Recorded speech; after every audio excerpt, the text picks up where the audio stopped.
Mammas laikim vēl ir tāda, un tur ir tā, ka viena gloze pīna vai soldo krējuma, viena gloze cukura, viena ēdamkarūti svīsta. I vanilīnu var pīlikt glognes.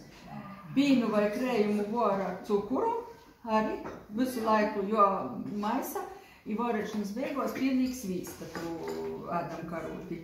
Un arī vanilīnu pīber. Un, masa jābūt tādā gaiši brūnai, kā gūteņam un tādā, pavīzai. Un trauku tad mamma, zinu, ka mamma sācīja izīšu ar svīstuvai, napīlīt. Tāds šķēvis bija speciāli, mēs pasiem, mamma tu konfekšu šķēvi. Mamma saka, bērni konfekšu šķēvi dabojīt. Tas speciāls bija, un tie izīja ar svīstu un uzlēja to masu. Viersumu, ja tāda pavīza, un arī ļauj sacīt, tas bija ilgākais process, ko mēs nevaram nikot sagaidīt, kamēr sacīties krējam un ar pierstu bakstējam, un kur tik ilgi, mēs citējam.